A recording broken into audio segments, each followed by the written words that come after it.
Nabi. I represent Al-Ahram newspaper in Egypt. My question is, facing the dangers you spoke about concerning your work and your website and etc., how does the midterm elections affect your future, negatively, positively, neutral, since more extremists now are in the legislative body of the United States? Daniel Ellsberg, who is the most famous whistleblower in the United States, who was responsible for the revelation, together with some others, of the Pentagon Papers, said that it is his belief that the GOP, the Republican-controlled Congress, will now pass an Official Secrets Act in the United States, a certain violation of the US First Amendment,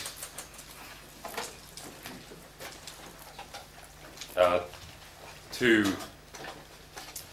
clarify that the revelation of these types of abuses is a form of espionage. Already, the US Justice Department and others in the White House are attempting to bring a prosecution under 18 USC 793G, colloquially referred to as the US Espionage Act,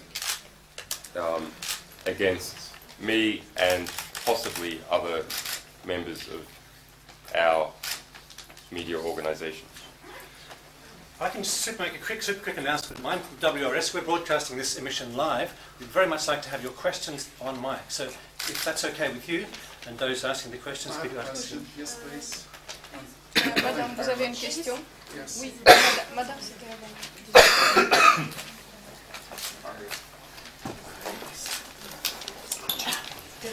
I represent Reporters Without Borders Switzerland.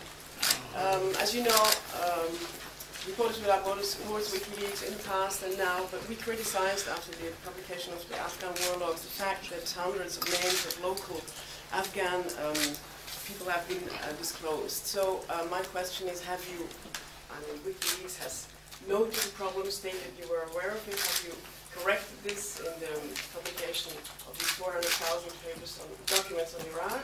Has there been more editorial control and care? And then we also suggested that an open discussion should take place on methodology, editorial control. Would you agree to hold this, or do you think it's not necessary? Thank you. The statement to which you refer came from Reporters Without Borders in the Washington office.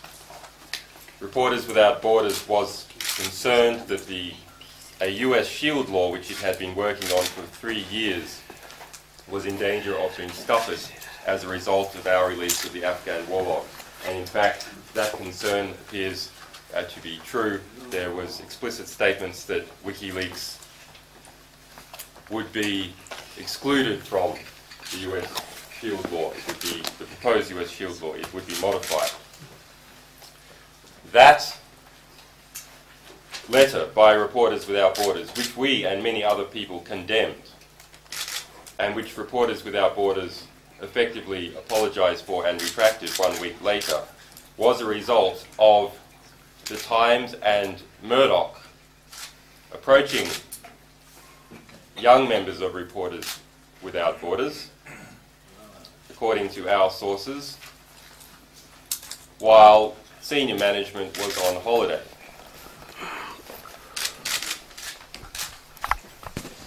Those quotes that are used from that open letter are still referred to today. A very, very damaging action. There is, according to a statement made by NATO in Kabul to CNN in October, not a single individual and a single Afghan was found in need of protecting or moving within Afghanistan.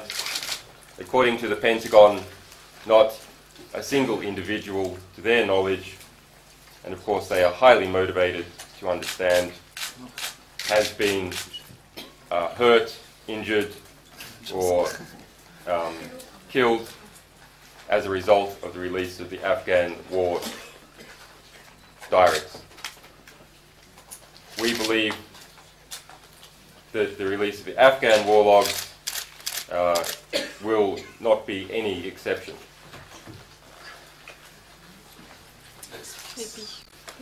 Hi, over here. I'm Frank Jordan from the AP. Can you briefly give us some more details on this alleged detention you say took place? You're aware what, when, why? And are you concerned that repressive regimes might instrumentalize the information you have to sort of distract from their human rights abuses, especially as you haven't been publishing many that aren't about the US lately?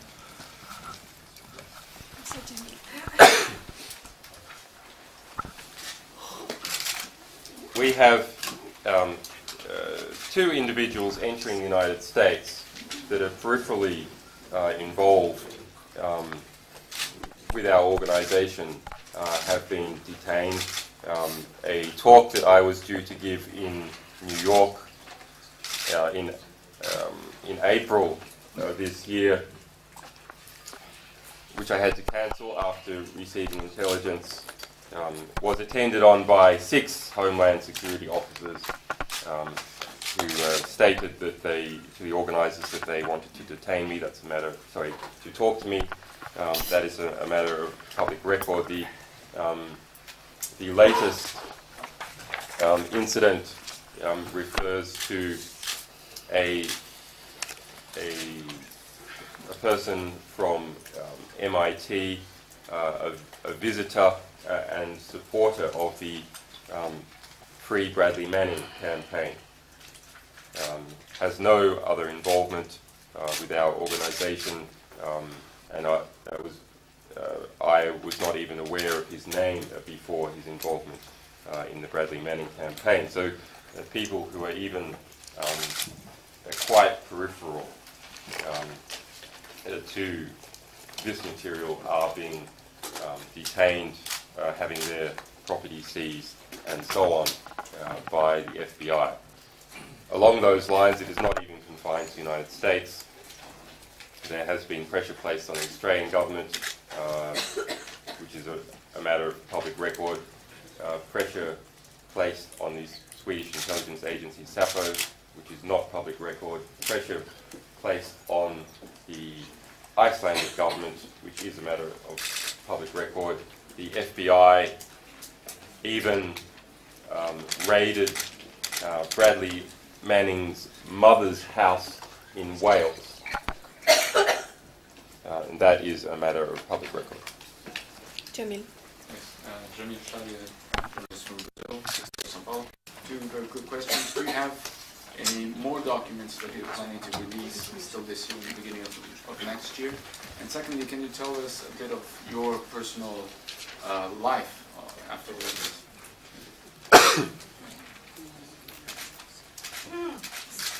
Some people have asked why, since April, have we published only documents. Actually, sorry, that's not true.